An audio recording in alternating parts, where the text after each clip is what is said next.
Welcome to Vayse, a podcast about weird stuff.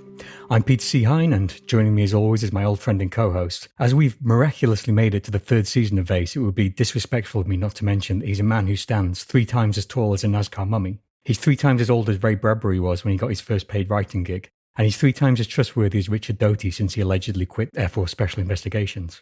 3 is the number of blocks of tofu he eats each day. 3 is the number of jars of peanut butter that he goes through each week. And 3 is the number of albums that he's written, recorded and released since I started this introduction. He's known by 3 names, and if you say them 3 times looking in your bathroom mirror, he'll appear before you holding 3 miniature Ouija boards. Your mileage may vary. These wild claims are being made for the purposes of entertainment only, in no way form a contract between the listener and the podcast mentioned hereafter. Terms and conditions apply. It's Mr. Stephen James Buckley. Everything you said there was true. Every single thing. That was. I researched it. I researched you before I did this podcast. What particularly impressed me as a person who edits voiceover and things like that and dialogue for a living is that you did that super fast disclaimer thing. That's normally something that the voice artist reads quite fast, but then you speed it up afterwards in post. But what you just did, you actually were able to do that just with your own voice. Almost like that sound effects guy on that film. Was it Police Academy? Yeah. Sort of like similar sort of skill set, I think. That's it. I mean, that's a gift that you've given right back to me there, comparing me to one of the guys from Police Academy. I think that's probably the nicest thing you've ever said to me. Okay, so anyway, season 3. To start season 3, we have a very special guest tonight. Tonight's guest is the author of some of the most well-received and influential books on magic that have been seen in recent years: 6 Waves, Weaving Fate, and Changeling. He was a member of the underground chaos magic collective known as the Z Cluster back in the 90s, who were early adopters of the internet as a means to share their practices across the world. He was a talismanic jeweler. He's a teacher bringing a particular kind of non-dogmatic, highly practical teaching, which provides a much-needed contrast to so much of the highly dogmatic, non-practical magical teaching that seems to be constantly pushing narrow-minded ideological agendas in the occult sphere at the moment. He's a witch with many years' experience and a veteran podcast guest with an intimidating number of excellent interviews on some of our favourite podcasts, including What Magic Is This?, Spirit Box, Glitch Bottle, and Consensus on Reality. He's a person that we've been wanting to talk to since the very beginning of Vayse and who we rarely shut up about in these parts. It's Aidan Wachter. Hello, Aidan. Howdy. Thank you for having me. It's a real honor to have you here. I'm aspiring to become more dogmatic. That's one of my goals for 2025. I don't think I can pull it off for 2024. I think I'm too far in already. But there's plenty of people that you can learn dogma from out there, I think. So normally, Aidan, when we do these podcasts, we start with like simple questions about, how did you first get into weird stuff? How did you get into magic and that kind of thing? But I feel like that you've been through that. I've listened to so many. I think I worked out I listened to between 40 and 60 hours of your podcast appearances over the last 3 years. And I think that we can probably skip all that stuff and just direct people to those 3 excellent episodes of Spirit Box that you did and those 2 excellent episodes of Glitch Bottle and your first appearance on What Magic Is This?, which set out how you got on this magical path really, really well. And those are really good podcasts, and we have recommended them before and we'll recommend them again. I think that they're just really excellent, and we can't better that. We can't top that. So we're going to skip all that and just go straight into the good stuff. You've been a massive influence on this podcast, and my magical practice in particular has been very much from your 3 books through the years that I've been doing it. We started out as a podcast for beginners, and we've ended up not quite beginners, but the more I feel I learn, the less I feel I actually know. But the biggest shift in my practice, I think, came when I started talking directly to my allies and to do daily offerings and to talk to them about my worries and concerns, and asking them when I really needed something. So to sort of make it easier for a listener who may not be familiar with your work, could you describe your practice briefly, the way that you talk to your allies, the field, and animism, and how that all works in for you? Yeah. So I qualify myself as an animist, dirt sorcerer, witch, magician, whatever. I don't really care about titles. And basically where I ended up, it's not exactly where I started, was just really realizing that in my experience, I have this kind of almost like gathering of what I call my allies or my peeps, who are almost the only things that I actually ask for guidance or for help. And I don't know what most of them are. I don't have names for them. I don't have visuals for them. I'm aphantasic, so I don't really see that way. So that's normal for me. And yeah, so I ended up in this very, I would say land-based, but not in the way a lot of traditional witches talk about it.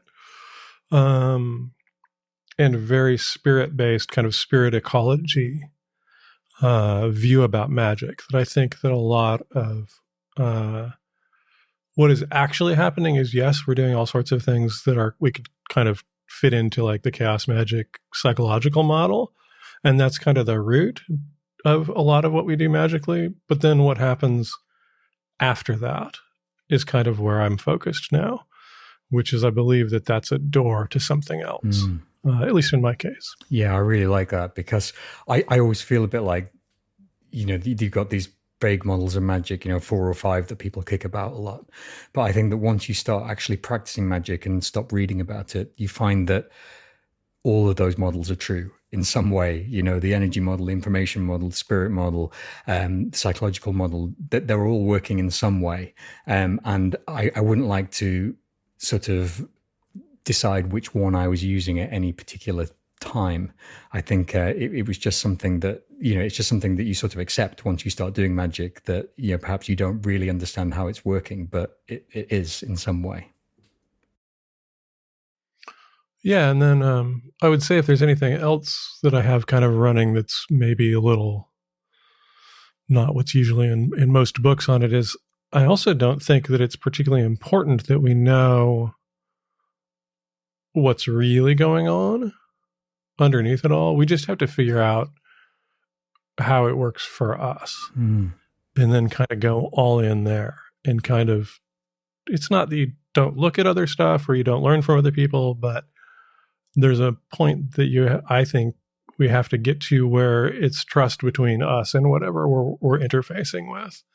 And if we can hit that point, it's almost like there's not, like, I think that there's probably for most people a pretty heavy skill component to get there, and a heavy practice component to get there. But then after that stuff kind of almost falls away. It's like, okay, now we're just in communication in some way. And how does that work for each of us? And we have to figure that out. And once we have that down, things are pretty, at least for me, pretty straightforward. And do you think that that's available to everyone? Or do you think that some people have that natural connection and some people don't? I assume that it's available to everyone, but that it's by degree, right? It's a little bit like, I've become very fond of just the concept of everything happening on a spectrum, right? So I'm not 100% aphantasic, which just means that I don't have an internal screen. If I think about my old dogs and cats, I don't see them, and I can't actually do anything to see them. But because I actually have the ability to kind of what I call almost visualize in deep trance states, it's pretty clear that I'm not 100% aphantasic, but I'm probably in that bottom 5%. So I can say that I effectively can't visualize if we're actually talking internal screen visions. But there's a way that I can still use a lot of those ideas and a lot of those techniques. And so I think everybody's connected, but I definitely think some of us are more wired in particular ways to that kind of connection, and that the communication's more of a two-way street. Like I've talked about a lot that I had a lot of really peculiar stuff pretty early on before I knew a lot about magic. And a lot of that is what led me to magic. And so I do also accept that, yeah, I've got a particular thing going on that I'm aware is not common. It's not super uncommon. That's one of the kind of beauties of the internet and people being able to share experiences as you go, oh, wow, there's actually a lot of folks that have had that.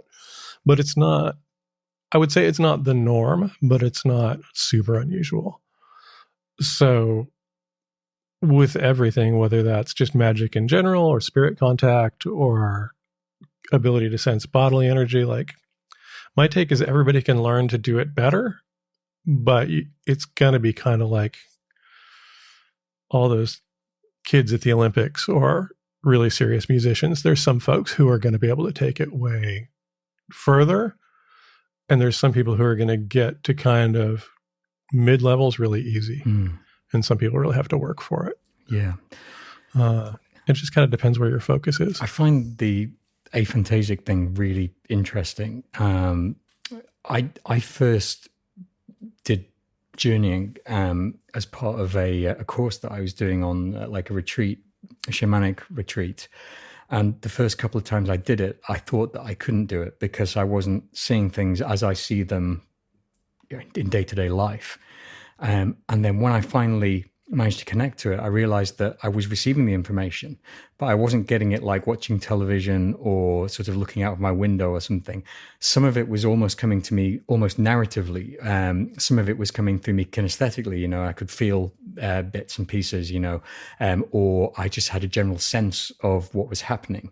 But it allowed, when I relaxed into that, it kind of allowed like a full picture of where I was and what I was doing. And then once you've done that a few times, you don't really care how you're seeing it or experiencing it.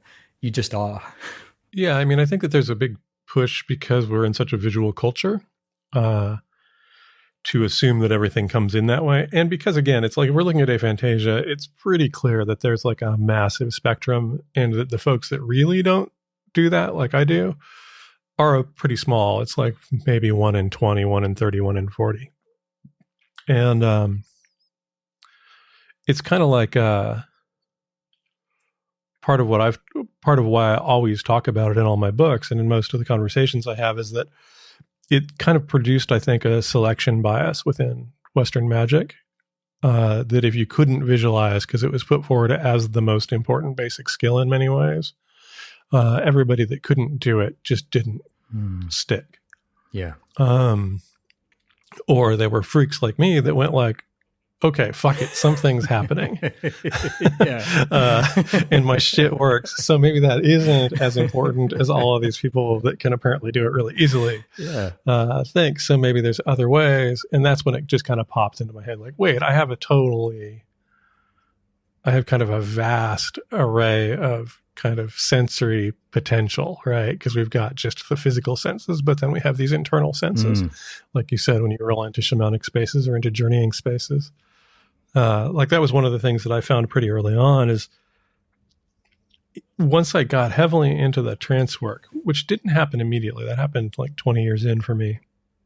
The breakthrough was when I began like hunting down kind of tactile experiences in those spaces because I'm super kinesthetic. And so it's like if I was in wet zones, if I was like in the West and it was drippy and moist, it's like I want my hands in that moisture. Yeah.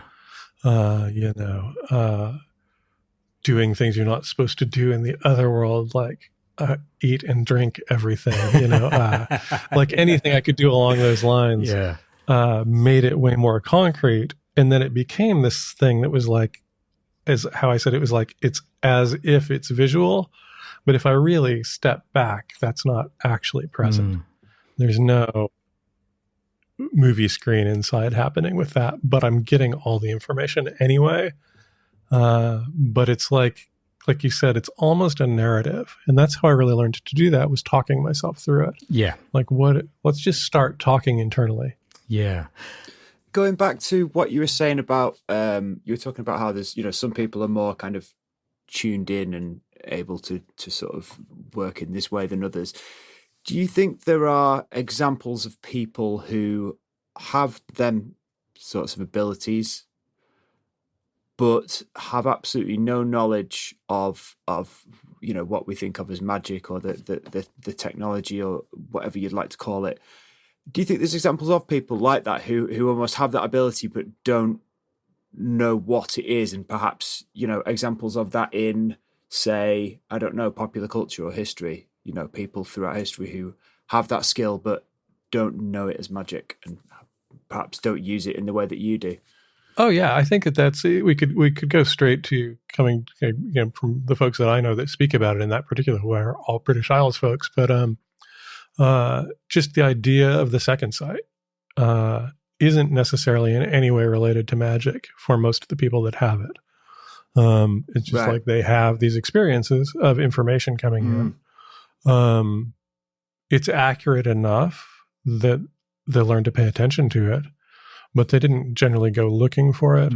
They're not generally trying to use it to kind of, I don't know. It's manipulation has got so many negative contacts, but most of the folks that I've known that have had that weren't trying to go active with it to see what they could do with it, which is the shift into magic from most other forms of spirituality that I'm aware of. Is magic is that point where you go, no, I'm going to go in here and let's see what we can do. Because you think about sort of, powerful people in history and whatever, whether it be history or whether it be, like I say, like pop culture and things like that, like people who have some degree of, I don't know, charisma, you could call it, and something like that. And you wonder sort of, could there be other things going on there as well? I watched a bit of that documentary on Netflix about Arnold Schwarzenegger, and I was surprised that basically what he talked about was this process of visualization, and like he visualized like a few years ahead of what he wanted. He wanted to be a built bodybuilder, even though he was in the middle of the country in Austria somewhere, and he became one. Then he wanted to be Mr. Universe, and a few years later he became that, and then he wanted to be a film star, and then he wanted to be a politician, and it was always... Then he wanted to travel in time and be a robot, and be a kindergarten teacher. But he got exactly what he wanted, didn't he? But yeah, I find that sort of thing really interesting. Just people who have this almost like, you think of it as you could call it a power or an ability, but sort of haven't got that almost, what I've got from reading Six Ways and listening to your interviews is that you've got a sort of sensitivity to it. You're sort of almost able to look inwards and see what's going on and interpret it. But you can imagine that to someone who was perhaps a different personality to you, they might not have or not as, say, articulate or not as well read. They might not. Sorry, I sound like I'm just praising you here, but you know what I'm saying, like people who there's obviously exactly there's different kinds of people, isn't there, and like different kinds of people have different personalities, and you can imagine that in the wrong hands that kind of thing could turn out very differently. I think it's that I see and I've talked about this, so you guys will know, but maybe the listeners won't. I'm like really firmly convinced that basically everyone is doing magic all the time, and that we're living in an entirely magical world. But because the overlay stories now are kind of materialist, psychological, specifically capitalist in the West as well, we've like literally been trained not to see it and not to believe it, and definitely not to believe that we have it. Yeah. No. I mean, that would be a nightmare for capitalism. No, that's it. Fuck yeah. That's like, it's super radical. Yeah. Bring the whole thing crashing Absolutely. down. I mean, I get this feeling, when people look at capitalist culture, they talk about like Stockholm syndrome, don't they? In that, like, we've fallen in love with our captors. But I see it more like Munchausen's syndrome by proxy. It keeps us sick. Like there's all these modern illnesses like stress, anxiety, exhaustion, inadequacy, lack of movement that we all have sort of forced upon us by modern day life, and then the cures for that are sold back to us by capitalist society and like big pharma, the wellness industry, franchise gyms, and like health food shops, and our whole sort of physical and sort of mental well-being becomes something that's bought and sold to us, and I think that if sort of capitalism discovered that we had this magical ability, it would undermine the whole thing that modern life is built on. I'm like hardcore about that. I think that's kind of what I believe. I'm like, I have like two conspiracies that I'm into, and one of them is just that like really greedy motherfuckers that get power will never let it go. That's one. It doesn't matter. I don't think that's I think that's just a fact. I don't think that's just a fact. But I throw this as my conspiracy theory, right?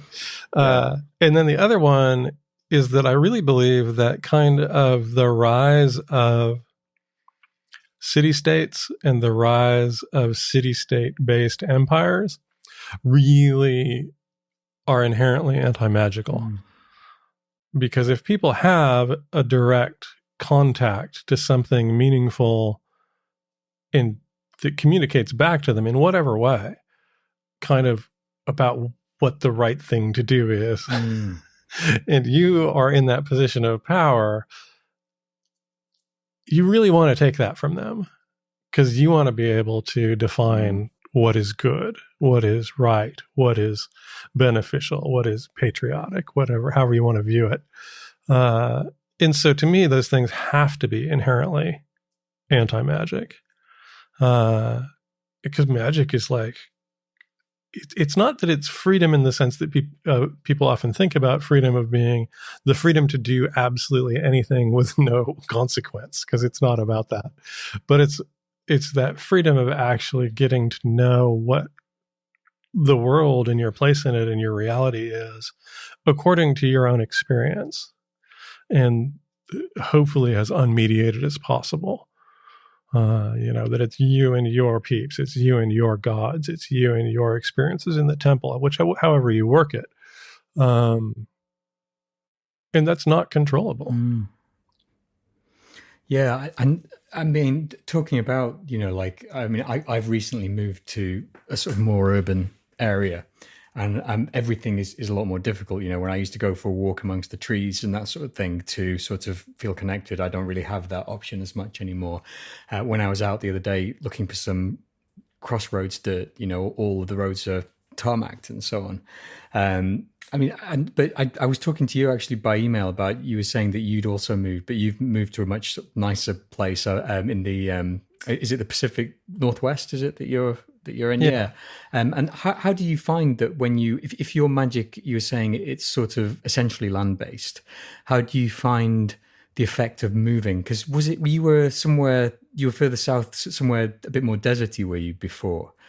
I was in the desert for about 5 years, and then I was in the southern USA kind of hardwood forests for 5 years, and I've been all over.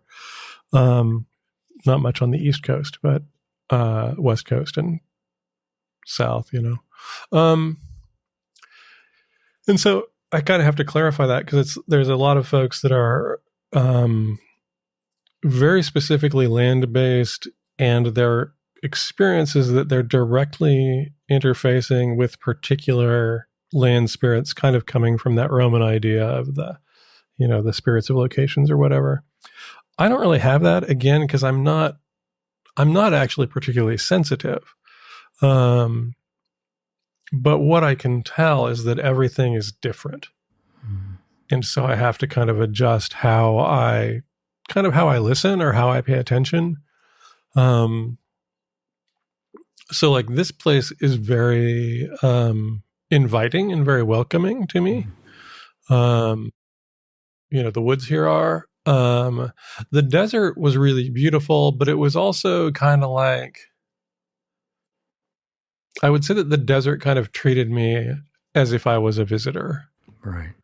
It was not particularly welcoming. Yeah. Like I could tell there was stuff there. I connected to some of it, but it wasn't particularly strong. And like, as soon as I got out into the woods here, I was like, oh, hey, what's going on? And it was kind of going like, there's shit going on. Check it out, I don't do great in urban environments, so I spent a lot of my life in them. I can, but I kind of have to consciously hunt down places where I can connect. When I lived in San Francisco, I spent a lot of time at the ocean and a lot of time in the bigger parks. I really got to have that stuff. I'm not super fond of kind of the built environment. Yeah. And when you're talking about your connection to the spirits and how you consider yourself not very sensitive, I think that this is something that I think is worth talking about for some of our listeners who may be, like I am, like a few years maybe into their magical practice. And what I found was obviously going from zero to doing magic, I noticed a lot happening, a lot of synchronicity, a lot of like odd experiences. And then it kind of plateaued for a bit. And I suppose I had to start searching for a more subtle day-to-day communication. So beforehand, I'd clung on to some big things that happened, like maybe once or twice a year, something slightly more spectacular may happen. How do you personally find that you tune into that sort of subtle form of communication? Or I suppose I'm talking about a sort of signal to noise ratio there. Yeah, so I had the same experience. I had really kind of severe stuff I wasn't in control of, which has sent me down the path of magic in many ways. And for folks that are interested in that, the podcasts that we mentioned at the beginning, or that you mentioned at the beginning, go into a lot of that. That's good stories. And eventually, and I don't remember when the switch flipped, but it wasn't really that long ago. Maybe 15 or 16 years ago. So we could say like maybe the first 25 years of my practice were that. I did it. It worked. I would have occasional kind of big things happen that were kind of the super strong reinforcements that I guess I kind of perceived all the stuff on the edges, and I could tell that was the correct view for me. But I was still kind of hooked into the trying to do stuff that matched up with what other kind of magicians and occultists and witches were doing. And then probably about 15 or 16 years ago, something changed, and I basically went, maybe I don't care what anybody else does. And maybe I don't care how anybody else talks about this. And I stopped looking at kind of volumes of information. And when I did go after it, I was really going after kind of like a tone. I was looking for people who I thought were having a similar kind of contact, I guess. And then at the same time, I began, within a couple of years, I did a couple experiments with different kinds of practices that I touched, some of which I touched on before. And in one of those, so this would now be maybe 10 years ago, like the folks that I talk about, my peeps, really showed up and were like, And I was like, oh, wait a second. Like, this is really strong contact. I'm trying to contact this thing over here. Yeah. It's working, but something else just kind of showed up. It was like, bro, don't. And I kind of took that seriously, and I was like, okay, so what's up? And for me, one of the things that happened was that I realized that my allies came through the clearest when I was talking to other people at that time. Like I would get asked a question, and it was like, kind of like, this is all totally metaphorical, but like the feeling of like a hand on your shoulder and go like, can I answer that? Yeah. And I would go, okay. And shit would come out of my mouth that I didn't know. And that's when I went, wait a second. I think this has been with me forever, but I was expecting it to be different. I was expecting it to be more Hollywood. I was expecting it to be more visual. I was expecting it to be like words spoken in my head rather than words I was speaking that didn't really feel like they originated with me. And so for me, what the process has been mostly has been kind of really constant acknowledgement of the peeps, really deep gratitude to them, really deep gratitude to whatever I sense in the outer world when I'm out in it. Not asking for a lot. and then trying to just be, it's kind of a combination. It's not hypervigilance because that's got like a tension to it, but it's kind of like a really soft listening, and that's not ear listening. That's kind of whole body, whole psyche listening.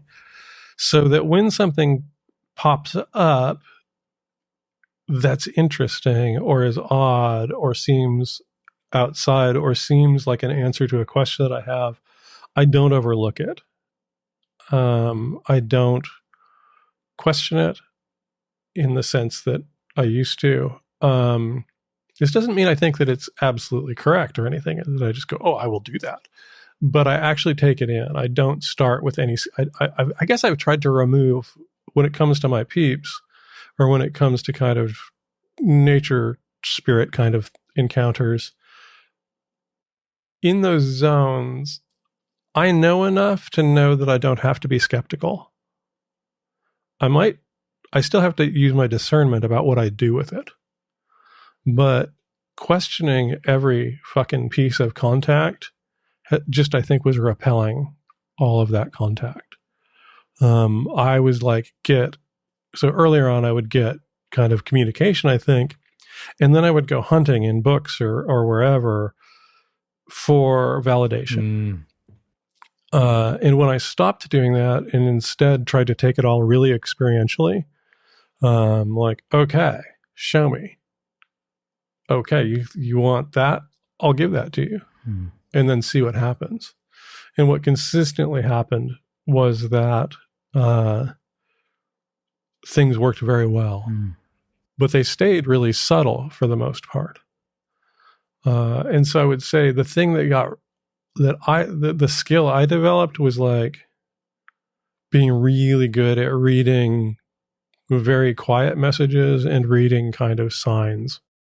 Yeah, I think some of it comes down to something which you talk about a lot in your books and your Discord particularly, that I think that process of tuning in is going to have to be different for everyone. I think because not everyone is probably going to have that feeling that you get when, you know, the metaphorical tap on the shoulder and the it's okay, I'll get this one. So I mean, you know, like a few things that like I started to notice was because I'm really like stubborn and like ignore my intuition a lot, you know, and in doing that, I realized that I was turning my back on, you know, what you call the allies, you know, like you know, spirit guides and that sort of thing, who have really you know, been pretty good to me over the years, because I fucked up so many times that I shouldn't really be here now, you know, like and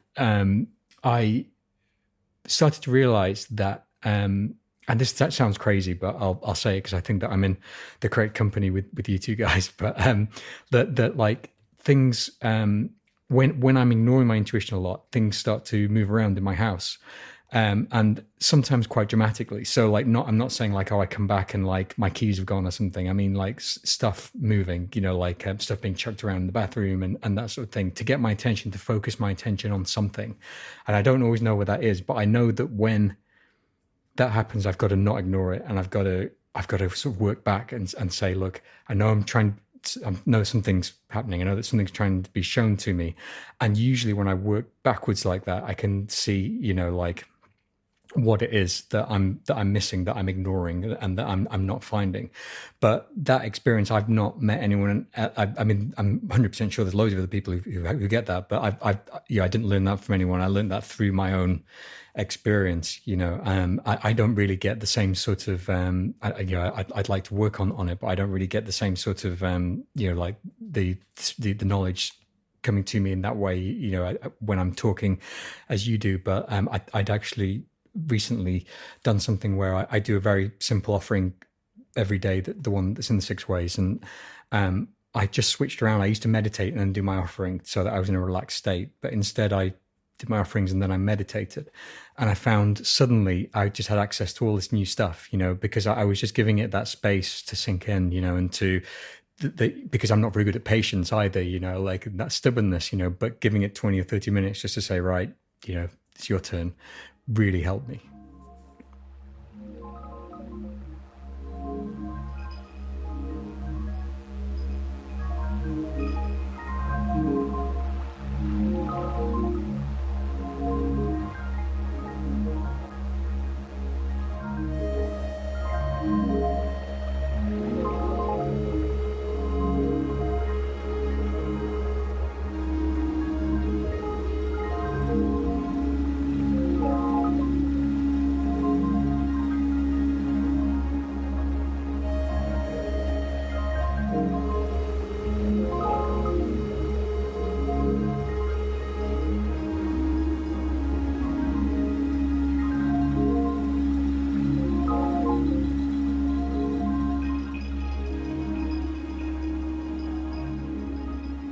I think part of it for me is really realizing that, and it's one of the things it's got me very into this kind of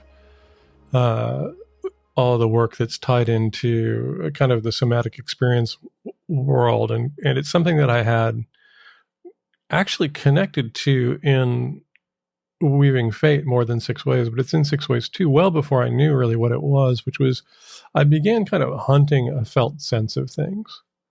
Like I realized like I'm probably not going to get direct language, and I know I'm not going to get visuals.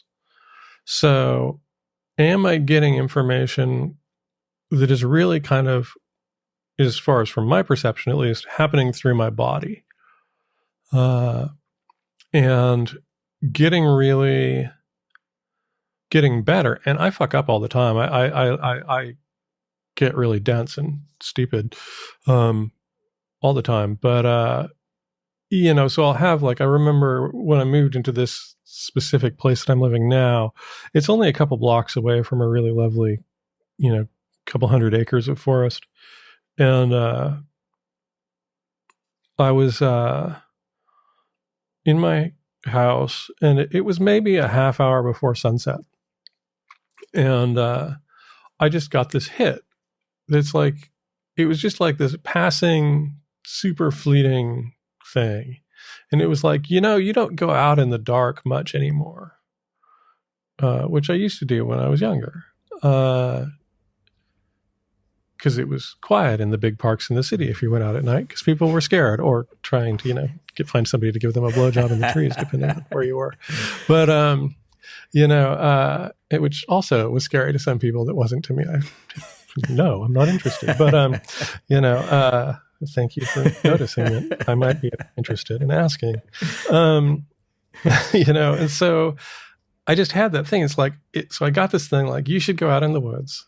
And I'm like, kind of was like, but it's getting dark. And I'm like, wait a second, that's dumb. I used to do this all the time. What's the worst that could happen? I get mugged by somebody living in the woods or something, whatever. And so I put on my shoes and I headed out into the woods. And as I'm walking out into the woods, it's getting darker and I'm getting more excited. It's like that long period after sundown where there's still light, but I'm depending on how many trees are overhead, it's pretty fucking dark. And I like get this sense of being watched. And instead of it being terrifying, it's really interesting. I'm like, ooh, somebody's watching me. And so I stop and I turn around and I'm looking around and I see this shape in up in the branches of the trees. And it's this big white owl. And I'm like, hey, how are you doing? And so I'm like now super excited because I love animals, So I'm like, well, that's fucking why I'm out here, is so I can see this fucking amazing owl. And as I do with all these things, I just kind of jabber my appreciation at it. It's like, because I'm so stoked. It's like, you're fucking beautiful. Thank you for letting me see you, And then I'm like, but hey, I gotta go because it's going to get dark and I know these woods pretty well, but it would not be hard for me to get really lost in here if it gets fully dark, because I've never been in here when it's this dark. And so I take off and I start running. This doesn't make any sense. I don't run anymore. But I'm like running through. I can't see the roots. I can't see any of that stuff, but I'm doing fine. I'm kind of hauling ass through the on this forest path and somehow not tripping and breaking my neck, knocking out my teeth. And as I'm running, maybe I'm 150 or 200 feet away from where I saw this owl. It comes blasting through the trees right past me, like close. Like I can hear its wings hitting the boughs of the cedar trees. And I like, yell to the owl. I'm like, that shit is fucking scary, bro. And it lands on a branch a little ways in front of me and like looks at me like, yeah, And so now I'm like super like, the excitement levels are super crazy. I'm like probably the most excited I've been in several years at that moment, just because there's so much going on and this thing has been so intense. And so I stopped and talked to it some more. And then I'm like, okay, just don't fucking actually touch me from behind while I'm getting out of the woods, because that will cause me to lose my shit. Otherwise, do what you want. Thank you again for fucking saying how, and apparently being somewhat interested in me as well. And so I head out of there. I know in my world that was, yes, my interaction with this owl, but this was also an interaction with my allies. Mm. And it was also an interaction with those kind of land spirits in that place. I have no idea what it means. There's no interpretation. I could throw interpretation on it, but instead I can just go, that was a fucking awesome, really beautiful, very powerful event. It felt good. You can just feel it. I can feel it. It's all just in the gut, isn't it? It's all just in the, like... Yeah. And so that ability to have those experiences, and most of them are not that intense at all, and not try and turn them into something. You know, one of the things that I thought of, or not define them, I guess, and one of the things that I thought of earlier that I may have in my favor, is I really never got into divination. So I don't have that to fall back on. So I don't have these experiences or these spirit contacts and then go to the tarot or something and try and get. You know, and a lot of systems and a huge number of practitioners will say, you have spirit contact, you need to like go to your divination, check it. I'm like, don't have that option. Don't want that option. I want that to be what it is. And it's okay that I don't understand. Because it's still having its effects. These things are still doing stuff and they still change you. I think this is like really common. It's like 2 days ago, I was in a cafe. I don't normally go there. As I was walking out, a person that was in the cafe like met my eye, smiled at me in a particular way, and it was instantly meaningful. And I had no inclination at that moment to go back or say anything to them. Now I'm kind of interested. And so, you know, that same day, next week, I might go in there and see if they're regulars and see if there's a charge there, right? And that's kind of how I do this stuff, is it's like, okay, this seems like a power spot in this forest. Let's say hey to it. Let's maybe make an offering to it. And then let's come back and see what happens over the months, over the years. It doesn't have to be clear. It doesn't have to be clear to be meaningful. Yeah, I really like that. I really like that because I think what you're talking about is sort of like feeling your way through it. Whereas if you're trying to make it more cerebral and you're looking at tarot cards or reading the I Ching or anything like that, or even just like trying to create a narrative around it in your head, then you're removing yourself from that actual core gut feeling a little bit, you know, whereas if you do, as you say, you know, you find a power spot and if you feel that, and if you go back and you feel it again, I suppose it doesn't really matter what it is in terms of you're creating a narrative around it. You're trying to understand it on a intellectual level, because you're feeling it on a more, like, I don't know, like almost like an instinctive or it's like bodily almost, isn't it? Like visceral kind of. Yeah, that's how I view it. Is it's like I'm really, and it's one of the things that I kind of personally focus on is that kind of visceral and body contact. And it very much is like people. Like there are people that I will see from 100 feet away that I will cross the street because I do not wish to be as close as I'm going to have to be to them. And there are people that I will meet who may be totally fine people, but it's like my animal senses are just like, no. Mm. And then the reverse happens. Like I remember having this experience in my 30s that I was out with a couple of my friends at a bar. I still drank at that time. And there was a woman in the bar that I was just fucking enchanted with.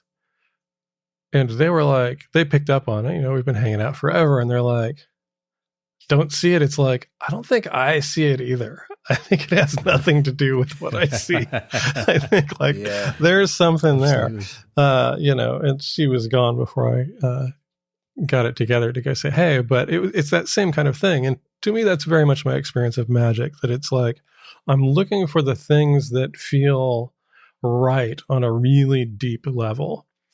I'm a fucking narrative machine. I can churn story, and I have to do my best to turn that off as much as possible because it's fucking constant. And the less I do that around this stuff, the better off I am until it comes time to try and share it. So that's when I kind of bring it up. It's like right now I'm kind of getting back into that mode with the books. Like, and it's funny because it's like, I've had people say like, so do you like outline your books? And the guy's like, no, it's like, I have to connect to that felt sense and then just start churning out kind of narrative before I even know what I'm really talking about. And then eventually that's either usable or it's not after a lot of revision. So that happened 2 days ago. I got like something that's like, whoa, those 5 words are what this book is about. Now, I couldn't explain that, but it's like, it's correct. It's like, no, that's the language this is the first piece of language that is accurate. And we'll go with that. We'll kind of see if we can track that. But not try and understand it. Let's just see if we can follow it and see where it leads.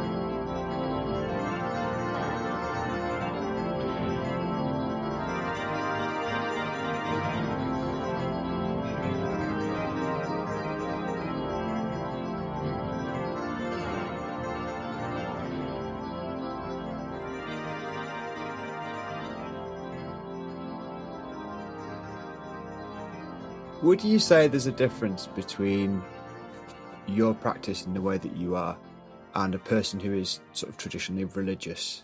I would, as far as I can tell, yeah. Yeah, I just wondered what you thought that difference was and how, because there's obvious, and I'm not saying it in a disrespectful way whatsoever. It's just sort of, there's obvious parallels there, and there's a degree of almost faith, I guess. Kind of faith that what it is that you're connecting with has your best intentions at heart. And there's a degree of almost sort of devotion there in terms of, you're respectful towards it and the things that you do, for instance, like offerings and things like that. And what would you say the differences are between you and someone who is religious in the sense of a more traditional sense? Sorry. That's a great question. It's one that I've thought about a lot because some of the kind of confusion that people that kind of stumble onto my stuff and then have stumbled onto my social media at times have found is they're like, so, people have this view of me as a chaos magician, which I don't consider myself at all anymore, but that's kind of a sticky thing that's attached to me. And they're like, the people that you share from are largely devotional polytheists.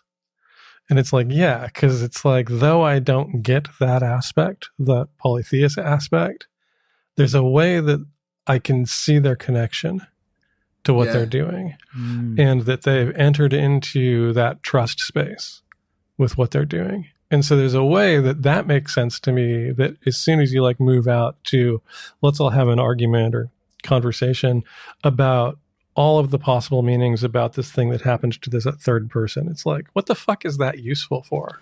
There's no value as far as I can see.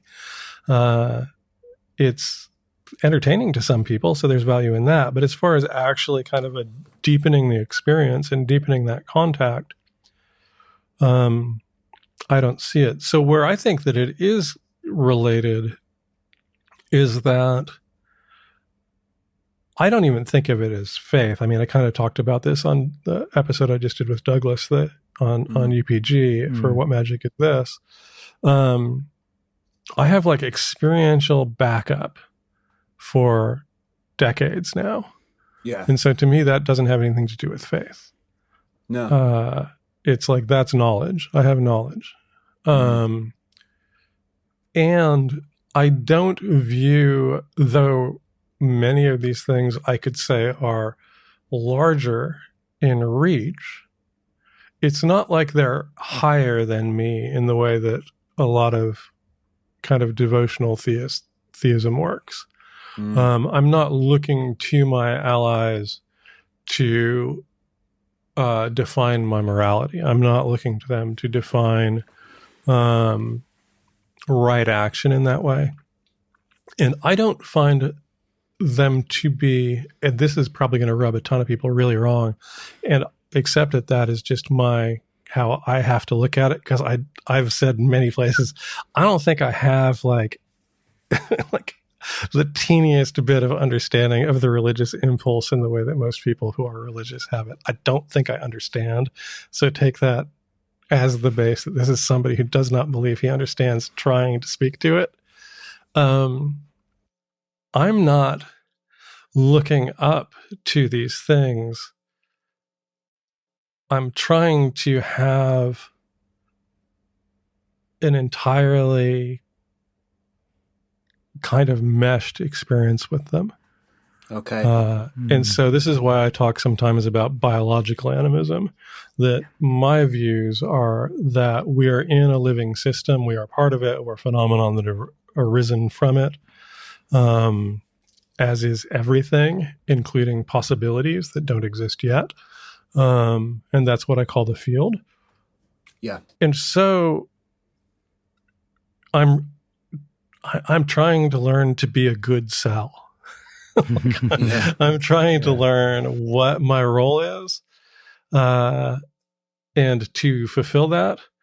And there's I somewhere on my computer on a hard drive, if I didn't lose it in a hard drive death that I had a few years ago, I have a video where I was so desperately trying to get this expressed, where I was really talking about the difference between having a sense of function and having a sense of purpose. And it's not necessarily a clear idea, as far as I can tell. Some people seem to get it and some people don't. And that's what I would say is, like, I feel like I have a function in the system that I'm trying to get better at, which is very different than what most people say is having a sense of purpose. That's kind of like an internal drive. This is more like the way I experience it is like, there's something I'm actually supposed to do. It doesn't really have anything to do with whether I have a drive towards it. And so part of my process is, how do I get more and more kind of in alignment with that function? I don't know if that makes sense or not. Yeah, I mean, in 6 ways, I think it was, you define magic as the process of falling in love with the field, which is, as you just explained. Now, I did a couple of shamanic retreats, and that was very much about the similar thing, like that you took these experiences and these other beings that you encounter with the sense of pure love, and it's difficult because, well, basically, I know that there's kind of danger out there as well, and yet there's this love and trust. And a while ago, we had Dara Mason on, who's one of Spirit Box. I mean, without Spirit Box, there'd be no Vayse. And he's been like incredibly kind to us and supportive over the time. When I was talking to him about it, he said, you just got to be careful when you're doing this, that to make sure not everything is your friend that's out there. Not everything wants to be your mate. And of course, he was completely right. And, talk about fuck around and find out. I fucked with some things that I probably shouldn't have fucked with. And, you do take a kicking. And how do you reconcile that with the idea of the love and trust that you need to be able to put into, I mean, your allies and whatnot in order to be able to continue to do what you do? So I would say first that it's going to be very different for everyone.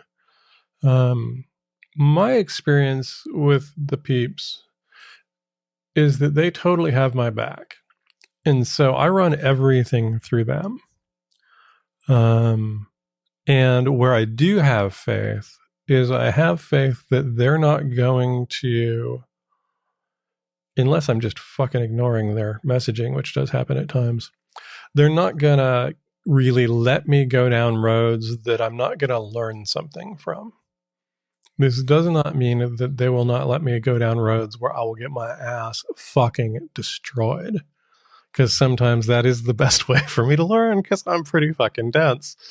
And so there's that. I do not, and it's one of those things that it's like, I no longer go hunting spirits at all. I used to work with different saints. I used to work with different kind of external entities. I really don't. Now it's all been moved to like, no, this is me and the peeps, and then whatever's around. I also had some very, very severe possession experiences, which I think are discussed in those other podcasts that we referenced early on. And I realized that for me, those were not bad experiences. They were extremely dangerous, I believe. Like, I think they could have gone differently, and that would have been extremely bad for me and probably people around me. But they didn't. And they didn't because I knew anything, because I didn't know that much. For me, because now I'm pretty clear, like, they didn't because I think I still had guidance then from my allies. So kind of the structure, and I talk about this in 6 Ways a bit, and I'll talk about it way more, not in the next book, but the one that comes after that. I think you can actually structure your practice to produce a very healthy ecosystem that, like, literally has kind of like antibodies to that stuff, and it has like natural defense mechanisms to it. This is the piece that I don't know is replicable by everybody. I really don't know how much like my allies are specifically focused on me kind of doing what I do and having it not be terminal, or whatever is conversion to that. I don't know. This is why I'm always like, I'm not a guru. Don't even really like teacher, but I know that that's what I got to do, so I do it. There is really gnarly shit out there. Mostly you have to go looking for it. You can walk into it. There are certain things, there are lifestyle choices that you can make that radically increase the likelihood of you encountering it. Opiate addiction, methamphetamine addiction, alcoholism.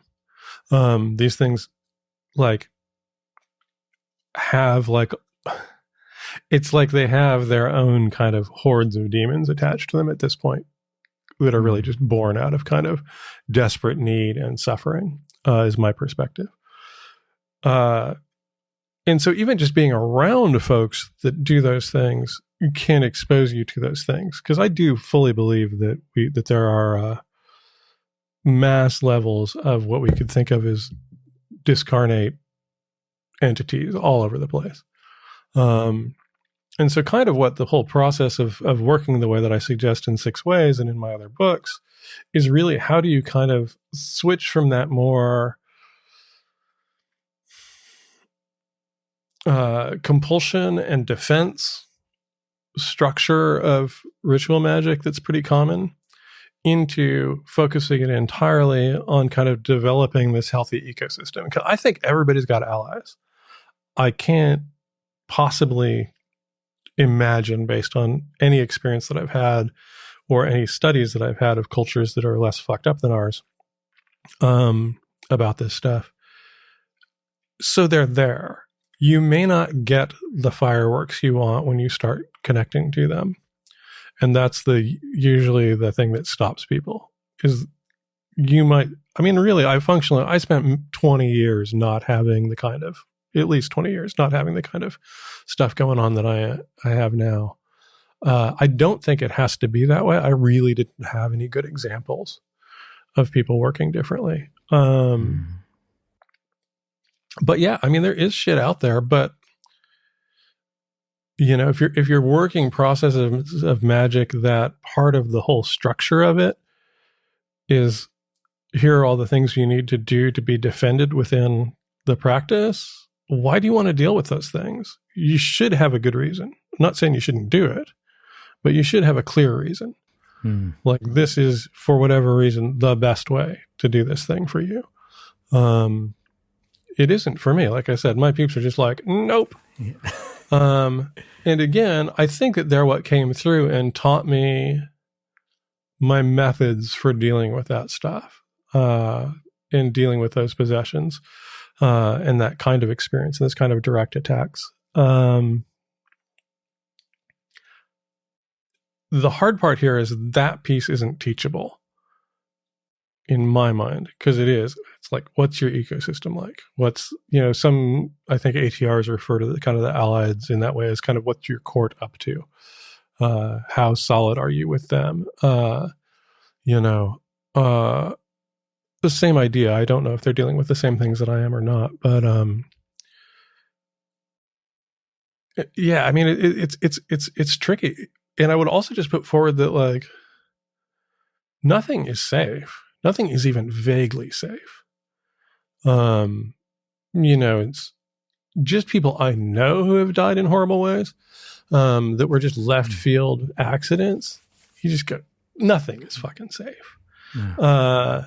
You know, I have people that I know that are, you know, quadriplegic because of things that they had no control over. So there's no safety involved. It's not present in this lifetime. And so, you know, I don't know where that leaves people. It's not trying to say that you should be freaked out, but I think that you should try and look at what's the overall effect of what you're trying to do with any piece of work. And does the work fit? That's what I always talk about, as far as kind of like the Ship in Practice talks about that in 6 ways. Yeah. And also just that idea of not working at cross purposes. Like, if you want to have a peaceful life, don't engage in combative actions, right? It's that whole fighting for peace is like fucking for chastity that I always love to bring up, you know? I felt that switch in myself when I changed my practice from being, you know, what can I get out of this? You know, like, I'm going to, you know, like, sigilize for, you know, for some book tokens or something, you know, so I can get some magic books or whatever. You literally did that, didn't you? Yeah, I did do that. Yeah, I'm that much of a geek. But to now the point of my practice, what I'm trying to get out of it is a better relationship with my spirit guides and the ecosystem around me. And in the same way that, you know, when I found, again, that's just me, that I found I started to enjoy exercise a lot more when I stopped, like, playing football and all that sort of thing. I just thought, I'm just going to go for a run. You know, I'm doing this for me. I'm doing this for my health, to make my body more healthy. And I love it now. You know, I cycle and run and all these kind of like quite solitary activities. But, you know, that made the difference to me. You know, I'm doing it for a purpose. I'm doing it for me and, you know, like the health of my body. And my magical practice is now much more turned towards the health of my sort of spiritual ecosystem and how I can stabilize that. And I see that as a form of health, really, you know, in the same way as your physical or mental health. Yeah. And, you know, I think that's my experience. Like my allies are very into me doing what I do. Like, they're straight up like, right, talk about this shit. And so I've been pretty clear, like, okay, being as I am, which is somebody who is neurodivergent to some degree, pretty fucking weird, and does not have much tolerance for, I'm more on the asocial spectrum than antisocial. It's just like I can't do much with people very much. And unfortunately, all of my work experience was that. So I was pretty fucked up for most of my normal working life. And so I've been really clear, like, you guys got to help me float this boat. I don't need to get rich. I don't need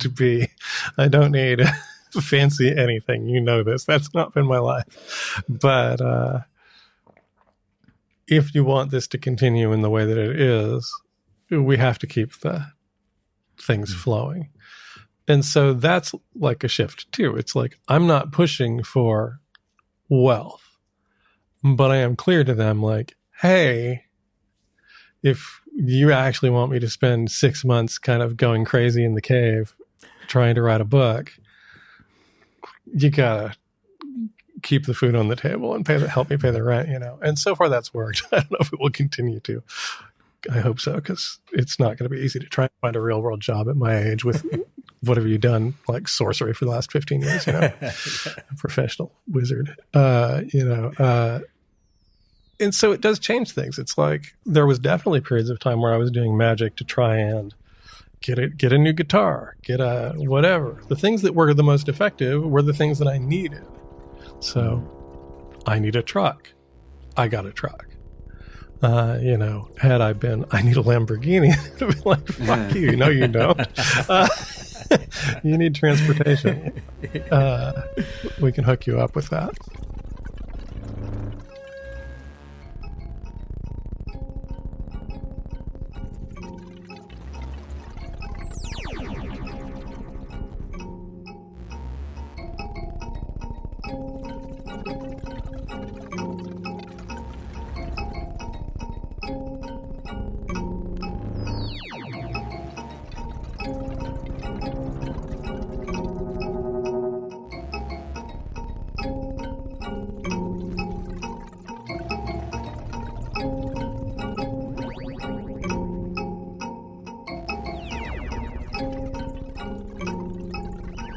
In terms of your allies, do you think that they are manipulating actual objective reality to make things happen for you? Or do you think they are altering your perception, perhaps, so that you see things in a different way? Or do you think maybe they're just somehow altering you so that you behave differently to make these things happen? Like all of the above. I was going to say, is that because it's kind of contradicted almost by what you were saying, your approach of just kind of letting it happen and not analyzing it is. So, but my instinct is to analyze it. I need to know. But what do you like? Is that something that you've tried to analyze, or something that you've wondered about, or something that you? Yeah, certainly. I've thought about it a lot. It's kind of the thing we were talking about early on, where I do think that there's a point where if we kind of look at all of those models of magic from chaos magic, and I agree that they're all in play all the time, kind of, usually the first thing that has to happen is that my kind of interior spaces need to shift. I need to, like, my sense of possibility needs to change. My sense of optionality needs to change. Like, how many ways are there to get from here to there? Yeah. Those things change first, I think, in most cases. And then from that, it's like once I become kind of more expansive, then I start to see stuff that is really like, no, they're actually things are being manipulated in my environment and in my sphere to bring these things about. This is not me simply becoming more perceptive. I think it's, yes, that becoming more perspective is a critical piece of it, because otherwise I wouldn't notice when I'm being guided. But like, I have more just kind of like, not like synchronicities, even like really specific dead on things happen that I asked for magically, that it's like there's no way I would have known to make the chain that occurred. Someone reaches out to me and we talk about magic, or I do a podcast for them, or they ask me to write a review of their book. And from that, I meet someone else. And from that, I meet someone else. And then you go, oh, wait a second. I just got a DM from somebody that I asked to know 7 years ago. And that just happened. That kind of stuff is where it gets really interesting. That you go, it's yes, all like it's all intermeshed, and it's all super intermeshed. And I know sort of a lot of what you're saying and your approach actually reminds me of one of our previous guests. They go by the name Who Are You, which is their musical name. Their name is Steph, and their approach, I think we've said before, they're one of the most sort of magical people we've ever met. And it's like, and another one of our friends who sadly passed away, Baz, again, sort of similar, like all three of you have or had this approach, which is so kind of, it's like you're in touch with a number of different strands that are all coming together, but you're not necessarily trying to fix it into one thing or say it's one thing or put it in a box. And because of that, you're actually more perceptive to it, and it's almost as if there's all these tendrils around you that are all acting and all kind of happening all at once, and they're all connected to everyone, and everything's all connected. And it's like all three of you have that vibe about you of just sort of, it's like an openness, which is really quite intoxicating. Yeah, but it's like magic isn't something that you're doing, but something that you're living. I mean, Baz had that, and Who Are You has that as well. Like the way that they describe it, it's just a great ping ping. Exactly. Yeah, it's like it's the whole thing. I'll have to look that up. Yeah, I think that's really true. I think that, and again, I came in pretty hardcore. I was like, when I came into magic, I was really like, this should work like auto mechanics. Like it should be like changing the spark plugs when they get corroded. Like the engine should just run better, And so that was my approach, and I was hunting that. And then that worked to some degree, but it worked weird, and it worked uncomfortable, and it worked not. It's that thing that we talk about sometimes is like the super weirdness of magic in a really negative sense. Like, yes, I got that thing, but I got it in the way that made it essentially useless or non-desirable, And as I moved more into this idea that, again, kind of before the rise of kind of city-states and before the rise of empire and before the rise of kind of industrialism and all of the world that we're in now, there's a way that we were living much, if we were to fantasize about it, we would say closer to the land, right? And that would sound all pretty. And really, I think it's like, no, we're living much more like our very animal relations. Things were actually really simple. But I think that what happened and what had to have happened for us to get here, at least as I perceive it, is that kind of perception of interconnection, that sense of like, every day I go in at this time of day and I go fishing at the creek and I get up and go, not doing that today. Right. You never know what would have happened if you don't do it. But I think that that's why we're here. It's because enough of us went, no, not today. And maybe told the neighbors, like, Jamie walks by and he's like, you're going fishing today? It's like, dude, don't go fucking fishing today. He's like, oh, yeah? I was like, yeah, don't go. Okay, cool. Let's do something else, And so I do think this is really an innate human thing. And it's kind of, at least for me, the more that I am aware that I'm dense, and I don't mean that in a negative sense, just like, I didn't grow up in this. I didn't grow up with this expectation. I didn't grow up in a world that accepted it. I was never taught about it. I was never suggested to me that these things that were happening had any meaning, or that I should spend my time in the way that I have in the last 40 years. And so there was zero support, and so to me, I feel like I'm in this very kind of limited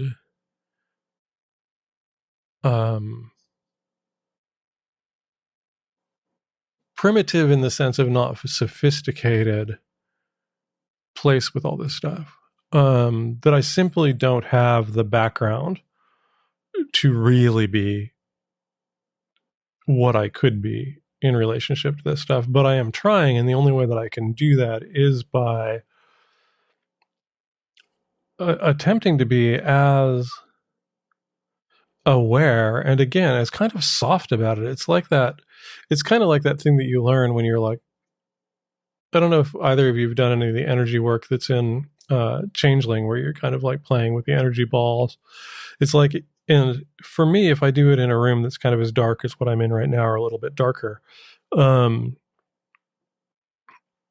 have like an almost visual sense of it. It's like I can see it, but I can't if I try.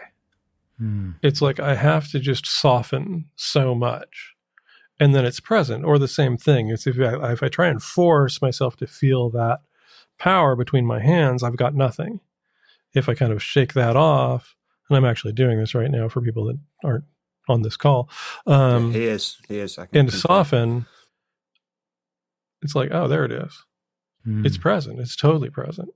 But it's not flashy. It's not Hollywood. It's not fancy. It's not intense. But it's tangible.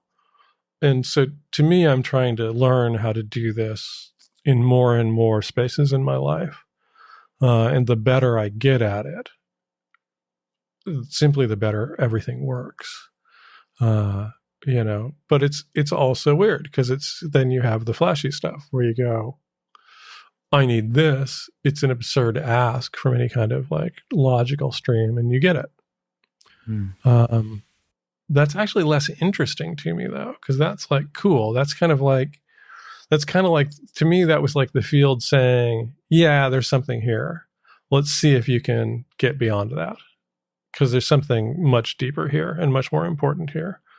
And let's see if you got what it takes to drop that stuff to some degree and go after the shit that matters, or if you're just not that ready.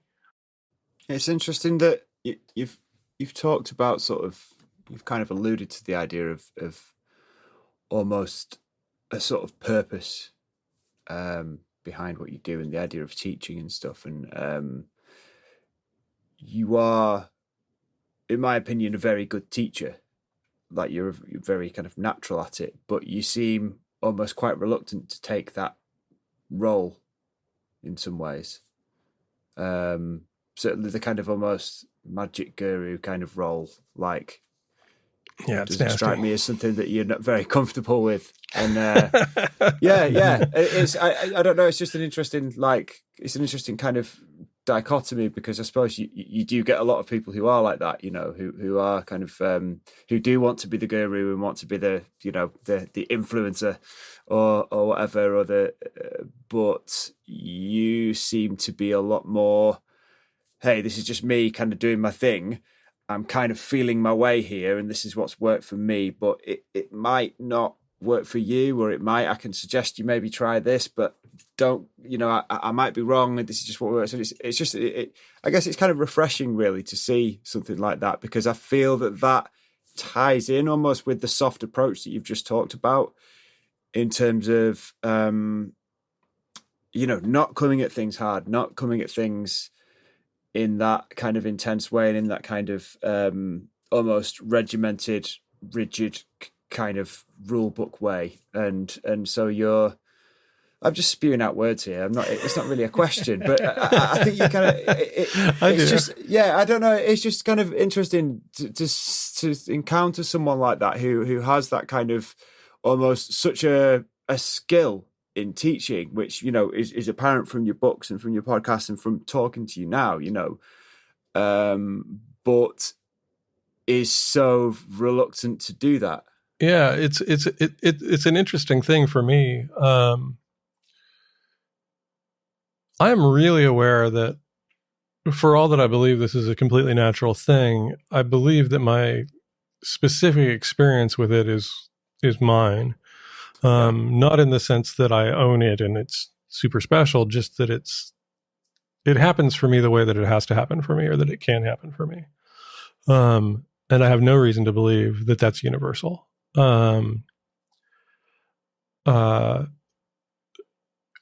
peeps are very, very clear that there's a much larger contingent of people who actually are connected to what we generally call magic, and as the biggest sphere of that are not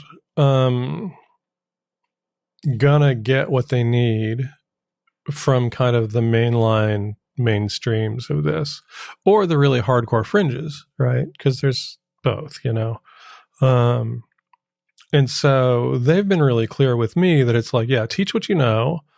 There's an aspect of the kind of animist approach to how I do this stuff that they are really into.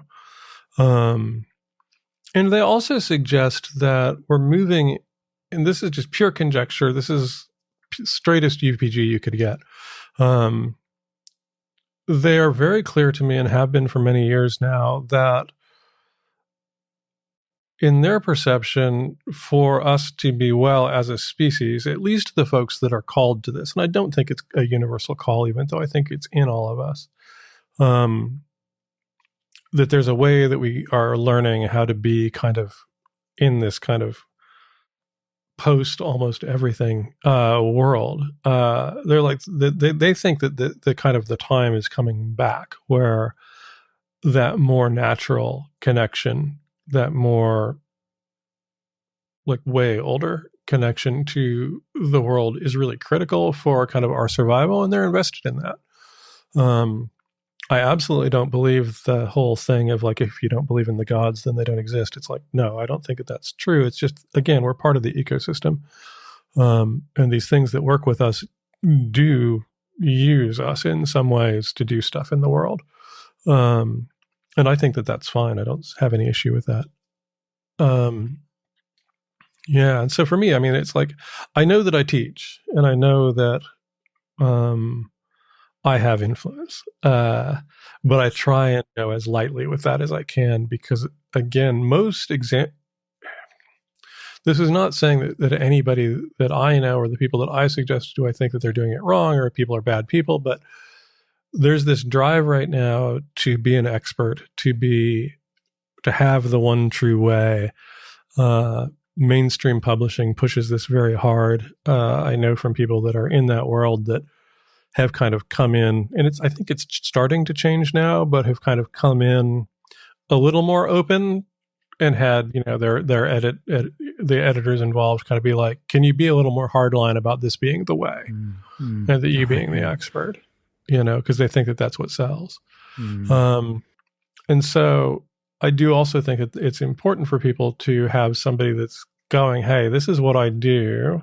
I believe it could be helpful. Feedback is that it is, but I don't know how helpful it's going to be for any individual.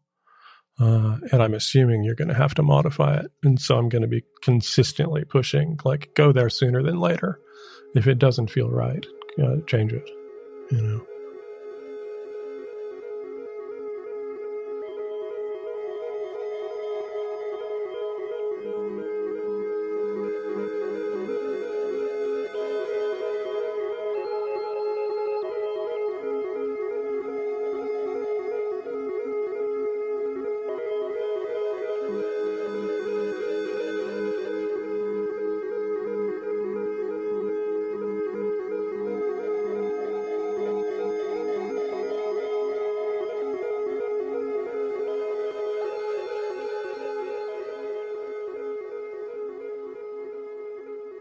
There's an undercurrent in your books, which is more explicit, I think, on your Discord and in some of your more recent podcast appearances, in which there is I don't know whether you call it an interest in finding a way to help make society sort of, to make the world a better place, I suppose, to put it in a sort of, very sort of cliched way.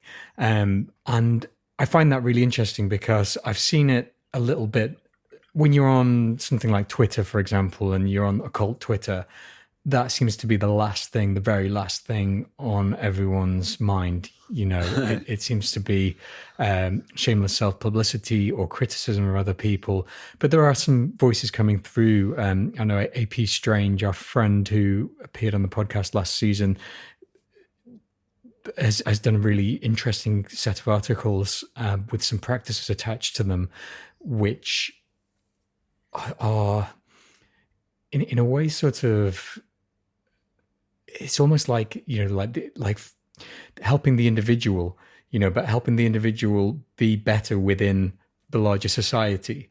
And there's other people doing it. Steph Quick as well, it has a very sort of kind and altruistic approach to magic. And I think, I absolutely love that. I mean, that is kind of what I'm here for, is that. And I was wondering, after what you were saying earlier about being asocial, and you've mentioned before on countless other podcasts how you don't work as well in a magical group as you do as a sole practitioner.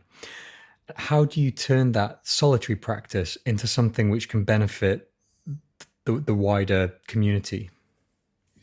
I would say I'm working on that still, because I do think it's really important, but it's almost like we tend to, or what I see people do,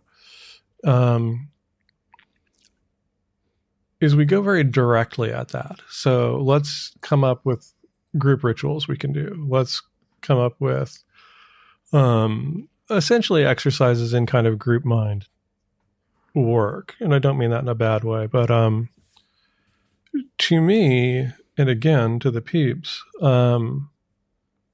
this is natural. And it's more than natural for some of us. For some of us, I think we actually can't be well without it. I know that I'm one of those people. And so, functionally, if we were to go, what's the root at this point of my magic, is it's like I practice as I practice, and I do what I do because it helps me be well. I think part of that whole process of kind of citification through industrialization, through whatever it is we're in now, kind of deep in the Anthropocene, part of what has allowed things to get so wonky is this sense of distance between us, both as individuals and us and the world in its more kind of active agentic state, which is one way that we could look at the entirety of the other worlds, is that simply the rest of the agencies here. And we've been trained to not pay attention to them or to allow the only contact with them through kind of priesthood kind of positions. And so to me, I'm interested in getting more people connected, or helping them, if they're interested in getting connected, to whatever it is that they're kind of innately, however they're wired. And so I try and provide pointers to all of that stuff, because I believe that it's, at least for those of us that are wired in the particular ways that I think you have to be wired to be kind of a lifelong practitioner, because most people aren't. Most people do it for a few years, 2 years, 5 years, and then go off to whatever else. Not doing it leads to pathological states. I'm pretty firmly convinced. And I think that on a wider level, on a wider societal level, that lack, to me, that lack of, and there's a billion forms of animism, so I'm not pushing any particular version, but that lack of understanding that we are in living systems with other consciousnesses. When you relegate, when you hand that off to kind of priesthood classes, or you discard it completely, you've lost contact with the real world, in my view. And this is at least for the folks that are kind of natural practitioners, or in some fashion,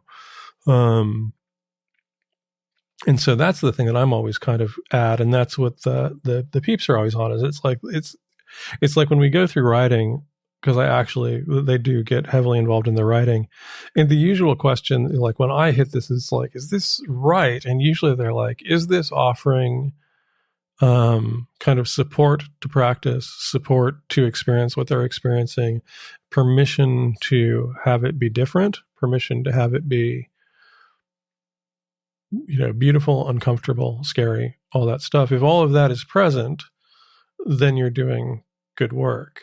And again, I personally, I just can't see how, with my understanding of this stuff for me and what I see in a lot of other people that I know, there is at least a chunk of us, I'll just keep repeating it, so I'll stop after this, but who are actually not well without that contact.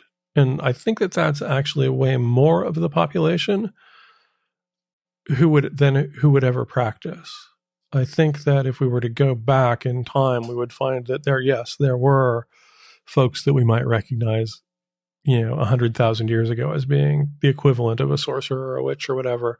And that wouldn't be everyone in the population, but that most of the people in the population would be aware of this stuff on some level.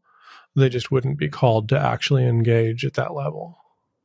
Yeah, and they might just benefit from, like, say, people who weren't what you'd call a sorcerer might still benefit from something like spending more time in the countryside, and yeah, I think that's pretty much evident, isn't it? I mean, I think that's probably true for a lot of people, kind of spending more time outside of,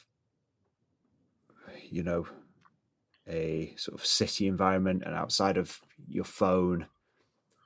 It is beneficial for everyone to some degree. And I guess there are just some people who need that a bit more. And who, like you were saying, it's like a spectrum, of that kind of connection and that kind of need. Yeah. Yeah. I mean, that totally makes sense to me. I think that, it's, and I do know people who are actually very comfortably fully engaged with kind of the kind of spirit ecosystems of the cities. I actually was in the late 80s and early 90s in San Francisco and in New Orleans. I had strong senses of that. I don't anymore. Once I got out into the woods the first time, really seriously for a period of time, I was like, oh, okay, this is actually my world. So I'm kind of in the best of both worlds. That I'm on the edge of a small city where I can walk off into the forest very easily. And I know that that's not available to everyone.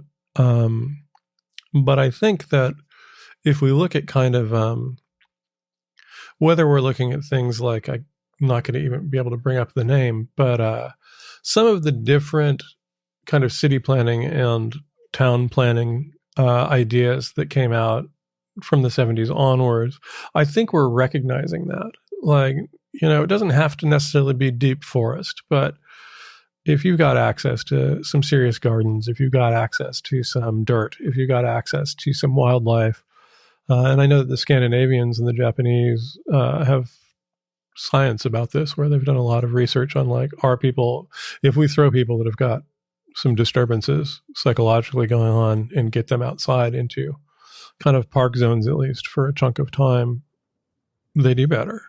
Even having houseplants, I'm a big fan of houseplants. And absolutely. That's why I got one for you, Hine, when you moved into your new place, because I felt like you needed a bit of, like, wildlife in there. It's thriving. It's doing really well. Yeah. And it's like, it's the same principle, isn't it? I think it's the whole thing of, like, just I guess that it's almost like seeing something living and sort of engaging with something that's alive and that's sort of moving and flowing and shaped in a way which is, I don't know. Again, I'm not a words guy, but you guys know what I mean. I absolutely do. And I think it's true. And I think it's a big part of my sense of the world is it's like, if you have a really strong awareness that you as a human are an animal, you're like way ahead of so many people, because it's this incredibly false distinction. And so you can kind of look at it. It's like I always think about zoos because of reading Erwin LaCour and some other Desmond Morris and folks like that when I came across their stuff. It's like zoo animals don't generally do well compared to their compatriots that are out in a more natural environment. And I think we're basically the same. It's like we are actually not like, yeah, I love the fact that I have electricity and computers and running water and electric guitars and shit like that. But I'm really aware that that's not, that's because I grew up with it. And it's not necessarily better for me.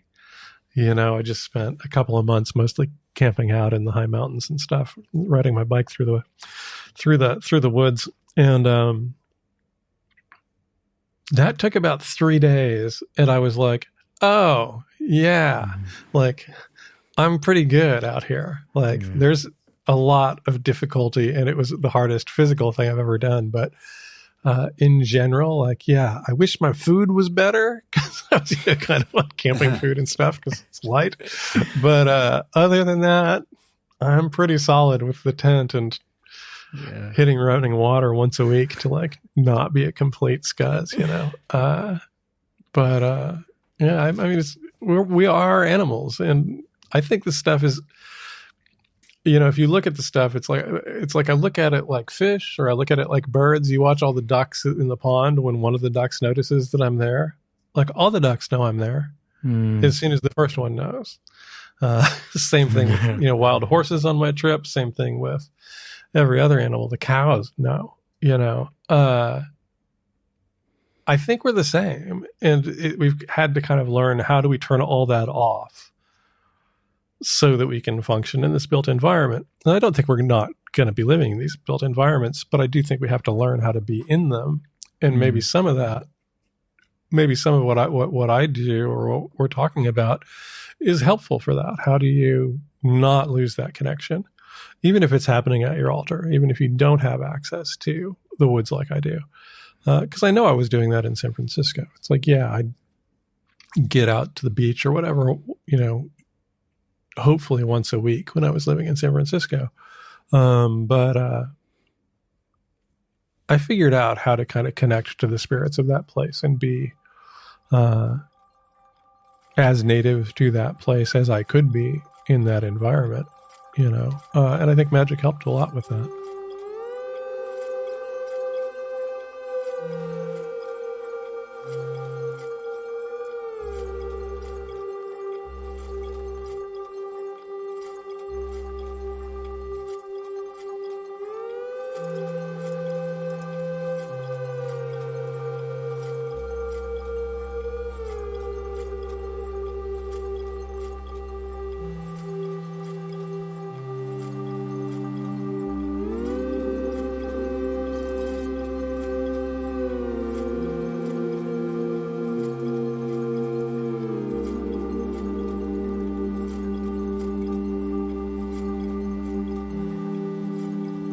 While we're talking about San Francisco, could I ask you one last question before we start to wrap things up, which is something that's really piqued my curiosity, and it was like a 10 to 20 second section of a Glitch Bottle podcast where you talked about the Black Squid Cult, which I believe was when you were in San Francisco. It completely caught my imagination, where you'd imagined like a large sea running under the city, and water was a way to contact the black squid. Would you be able to talk about that a little bit? Because that, when I heard that bit, I thought, oh, I wish I could hear a bit more about that. Yeah. So I had found a few people who were interested in magic, who were kind of left field for the most part. There were maybe like 10 of us. Super open-minded, super fun folks. I want to say it was maybe like 6 women and myself and 3 other guys for the main part. And different people would come in and out of it. And we would gather usually at my apartment and do kind of that Valtoning kind of chanting that's in 6 ways and some other stuff, and kind of talk magic and try and manifest stuff. And we started wandering the city on some of these nights, and we would go up through the panhandle of Golden Gate Park because I lived near there, and then up into the park itself.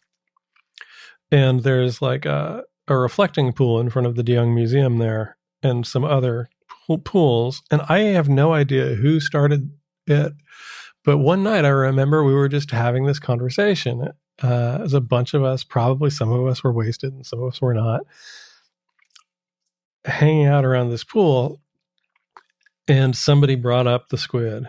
I have no idea why it came up.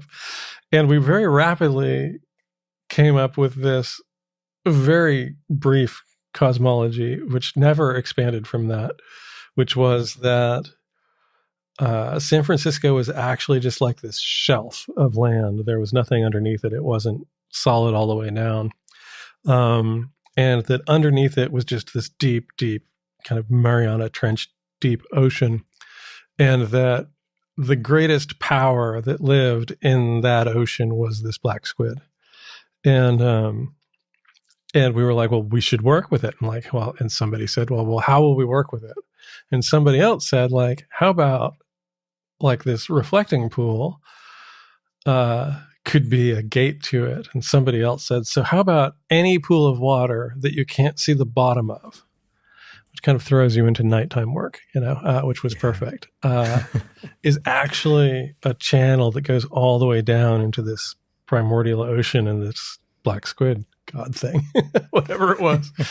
And so we began asking, making kind of prayers and what I would now say were offerings to the black squid. And I remember at least a few people ended up finding these really awesome glow-in-the-dark squids toys, a little rubber glow-in-the-dark squids. So the glow-in-the-dark squids became kind of like the sign of the Black Squid Cult. And I don't know if we ever really talked about it in that specific language, but that's in my head what it always was. But actually doing that work worked.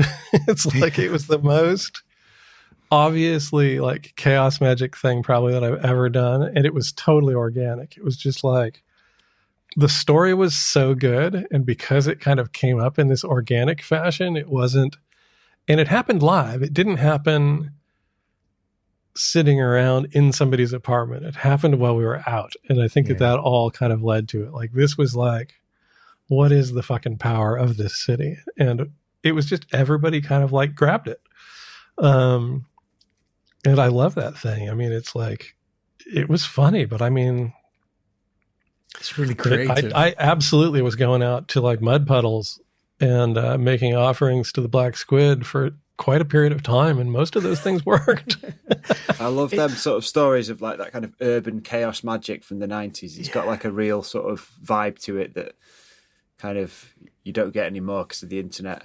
And when you do something like that, so like, I mean, do you believe that you've created that? Because you say this thing worked, and and I completely believe you. I've had similar experience. And do you think that you've created that thing, or do you think that thing was there waiting to be named and given offerings?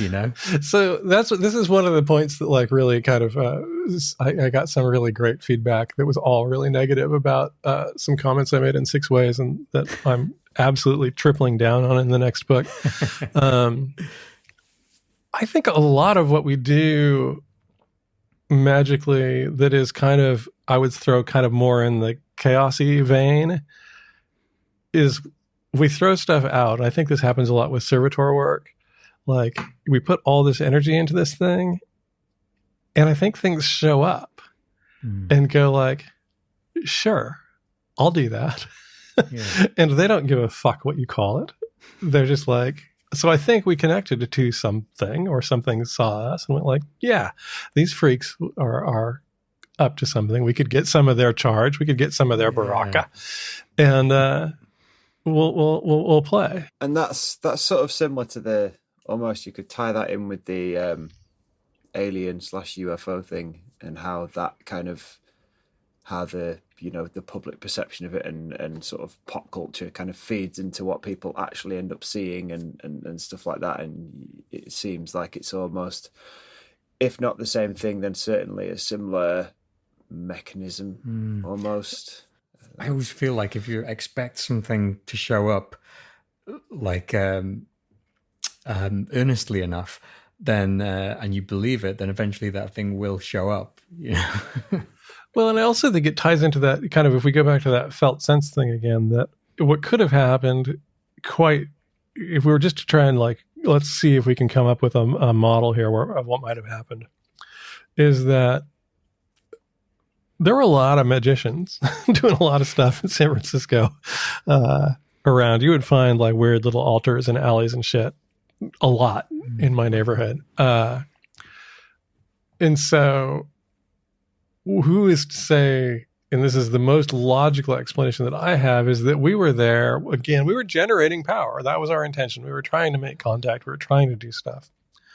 And maybe at that moment, at that pond, that first pond or whatever, we were right. We got that felt sense. There's something here. And to us, we're playing with it. We're light. We're being goofy. But we were right. It's yeah, no, you found it. You did. You found one of the city spirits. And again, it doesn't give a fuck what we call it. It's we made that connection. And so then all of us could continue working with it. I think that stuff happens all the time. And so I'm really open to the idea that most of the named spirits that I've ever worked with may not have ever been those spirits in the true sense. Is that really that thing? What if that thing was never really that thing? It was just something that began being dealt with in that name, with that form. And it was yeah, sure, I'll take that. I'll answer that phone to that phone number. If you call that number, I'll pick up. Because I think it's I feel that that's how a lot of this stuff is. It's almost like we haven't got the language to properly describe what it is.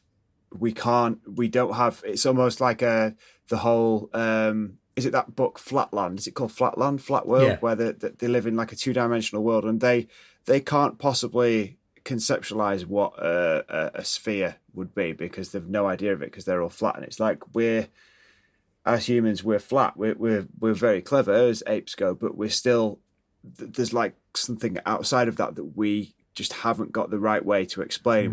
We try really hard, and some people think they get close, but really it's almost I don't know about pointless, but it's sort of, I can certainly see merit in your approach of almost not trying too hard to give it an explanation and a cause and effect and just saying, right, this is it, and I'm gonna play with it. I'm gonna be with it and respect it, but it's not.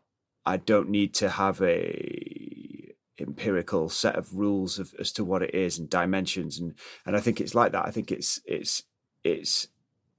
almost, I think I said to Hine a few weeks ago, it's almost the more we do this podcast and the more we read and listen and learn from people, it's we don't need to know. That's the point. We started out wanting to know, and what we've come to learn is that we don't need to know, because we can't. We don't have the brains. We don't have the brain power. Just not just us humans don't have the brain power to understand what is going on, and so it's it's not necessary to know. It's not necessarily engage with it without necessarily having to put it in a specific box or something. Yeah, I talk about it all the time. One of the more influential books for me that I've ever read was a book called The Black Faith, or Shamanism among the Mongols, by a Mongolian author named Dorji Banzarov. And he kind of, I want to say this was written in the 1800s. And And the thing that stuck out to me was he was like kind of going off about the anthropologists' like complete like inability to hear the people they were talking to. How I read it, because they were like, he's like, you guys keep talking about how like all of the rocks have spirits as far as the shamans are going, and that's not what they fucking said. They said that rock has a spirit in it, and that rock has a spirit in it. And you guys have no fucking ability to perceive any of this. So you're just like, oh, they think all of the stones have spirits in them. And I kind of love that, because it was just like this great view of somebody having, in my mind, kind of that experience from back then, going like, you don't get it. You're trying to put this in a box, and it's not that box. It's simply not that box. The words don't exist. Like, we don't have the language yet. It's like... And it's also interesting to me because I believe that lack of language, if we can kind of embrace it, or if we can kind of create our own and not be too attached to it, allows us to then think differently. And it allows us to, and that's the big root of like, there's a huge psychological component to all this stuff, because there's all this stuff to unlearn. There's all this conditioning we have to become aware of, so we can go, that's probably just a conditioned response. I don't know that I actually believe that, or I don't know that it's relevant, or I don't know that it has anything to do with what I'm experiencing. Yeah. So can I put that aside? Can I go, okay, I don't know. I don't have a name for it. Can I not want a name for it? Can I, like in my case, and this is something we touched on before, I got to a place where I'm like, okay, my allies aren't malicious at all. That's all I need to know. They are more than happy to let me fuck up. There are more, if there's a lesson in there, they will help me fuck it up.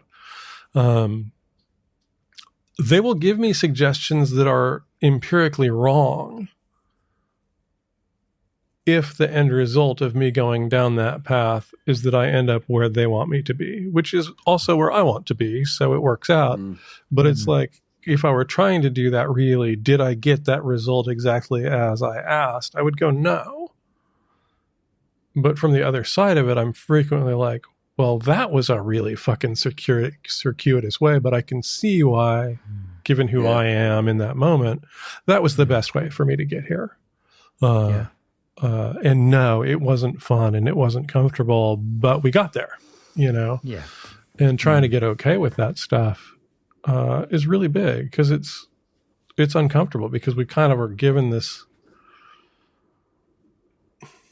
like, certainty is such a bullshit story, just like security and safety and all of these things. They're just not real, because I'm totally with you. It's like I don't think we have the cognitive ability to really grok this stuff at its deepest level, but I believe we can absolutely connect to it anyway. You can feel it. And we can feel it, and we can work from there and work into something like a functional relationship with it. I mean, it's like dogs, isn't it? Like, dogs can... I think AP Strange said on our Discord that dogs understand the important things. They know that they love you and you love them. And that's like, maybe that's all you need. I don't know. Love is all you need. Yeah, absolutely with you. No, I think that's very true. And I think it's that same kind of thing, right? You look at, I don't know if you've ever had this experience if you have dogs, but sometimes the dogs will be like, I don't like this person. And you're like, but I think that they're awesome. And then 5 years down the road, you go like, wow, that person really was a shit. They were just hiding it. The dog fucking knew it. It's just what we were talking about at the beginning. The dogs aren't burdened with trying to create a narrative around it. They just go from their feeling. Whatever they're feeling is pure. To them, it's like this pure intuition, pure instinct. There's not a lot else. Yeah, absolutely.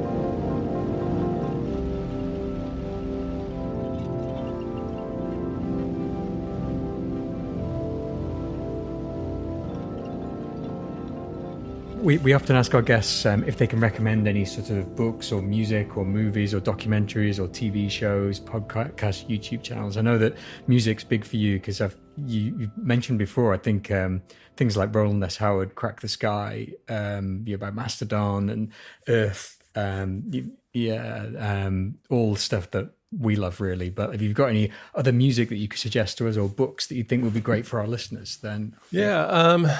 Books for me on the magical stuff. I really like my favorite author magically is Lee Morgan. And their book, Standing and Not Falling, is really beautiful. And is kind of where I would suggest first. I'm currently in their book, People of the Outside, Witchcraft and Cannibalism, which is really excellent. Wow. Fiction, I really liked a book that I just read called Slewfoot. That's kind of witchy fiction. And if folks haven't read it, I really recommend this book called The Tooth Fairy by Graham Joyce, that I think is in some ways related to some of what we're talking about. Okay. Quite a good spirit encounter book and how it can go poorly. Musically, what am I listening to? A lot of Windhand, doom band that's really excellent, and Dorothea Cottrell, their singer, is fucking amazing. I just recently discovered Bandmade. I'm a fucking huge Bandmade freak now. They are a all-female Japanese rock band that dress up as maids, but are absolutely kick-ass. Their bass player, drummer, and guitar player are just shredders, and it's quite astonishing. But unlike a lot of the super just pure techie shred, it's actually really good music. Yeah. It's got good vibes to it. What else am I listening to? Oh, and then the other band that I like a lot right now that's kind of on the newer side is, or at least current side, is a Mexican rock band called The Warning, who I just fucking love. I think they're fantastic. I'll have to give those a try.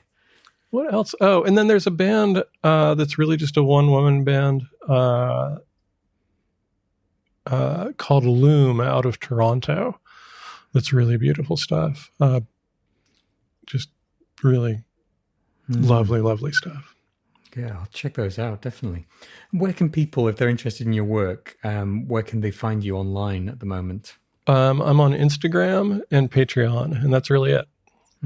I mean, I just want to put in a word for your Patreon here, because I was very late to the party. I joined maybe a couple of months ago, but I was just like blown away by the sheer volume of content that you're pumping out at the moment. Is absolutely incredible, and it's really good stuff because it's I see it as ways that I can sort of tweak my practice or the way that I'm thinking a lot of times. Just it's not like huge swathes of, this is how you do it, this is how you do it, this is how you do it. It's a lot more delicate. You could try this to sort of refine how you do that. And that's exactly what I'm looking for at the moment. It's just ways to refine the stuff that I'm doing and to sort of make my practice more sustainable. So I'd really recommend, if people go on Patreon now, they can find your Patreon. And you're doing new videos constantly, they're constantly popping up. This month is a little bit quiet. I did something like 75 videos in the first 6 months. I'm going to slow down a little bit, but I wanted to create enough of a library that anybody coming in would have something to play with. So now it's a little bit slower. Fantastic. Yeah. And if anyone wants any more Vayse, you can find us also on Twitter and Instagram, and that's at Vayse, then Vayse spelled backwards. So that's at VAYSEESYAV. www.vayse.co.uk is our website. You can get our podcast on all the podcasting networks, but only www.vayse.co.uk has our full show notes, and they're going to be good for this episode. So if you go there, you'll be able to get all the stuff that we've talked about. The soundtrack's available on Bandcamp. Buckley's done both of those under the name Polypause, Volume 1 and Volume 2. And I think Volume 3 is in the works. Yes. I'm looking forward to it. And hopefully some of these tracks will be in this episode. Is that realistic, Buckley? Oh, yeah, they will be. They will Perfect. be. They'll be in this episode, yeah. They won't be released, but they'll be in this episode. Excellent. So a taster. Teasers. Yeah. And if anyone wants to check us some cash to help keep the lights on here at Vayse HQ, you can go to our Ko-Fi. And if you get a regular subscription, then you can join our Discord. There's loads of interesting stuff happening at the moment. And we'll have some teasers for the guests that are coming up, because I suppose season 3 will have started by the time this airs. There's lots of people doing lots of stuff. We're doing experiments. We're doing, group chats about various subjects, and we do regular meetups online as well. So there's a lot going on there. So thank you very, very much, Aidan. Yeah, thank you. No, thank you for having me. It was fantastic. Nice. Yeah, super really nice. appreciate your time. You've been very generous with it, and it's just been fantastic to talk to you. No, it's a super pleasure. Thank you. I was wondering, Aidan, before you go, so you mentioned playing guitar. If you could be on stage at any gig for any band in history and perform any song with them on your guitar with the band, so your dream performance playing where I can play music that other people have written instead of just whatever nonsense comes out because I know nothing about music. Yeah, but let's. You're looking too closely into this. Just bear with me here. Keep your eye. You need to come at this. You need to come at this question with soft eyes. Okay. Got it. You're joining the band on stage playing guitar. What would it be? 16 Psyche with Chelsea Wolfe. Nice choice. Yeah, Excellent. I've heard a few Chelsea Wolfe albums. Yeah, that track is killer. And you'd what would you add to it? Like a bit of shredding? No, I cannot shred. Fail to shred would be like my motto. So I would probably just be grinding out some low end on the new baritone that I got. So can we call the title of this episode "Grinding Out Some Low End" with Aidan Wachter? I think that sounds very good. Yeah. I support it. Right, I'll stop the recording now. I'm going to stop the recording just before things get too saucy.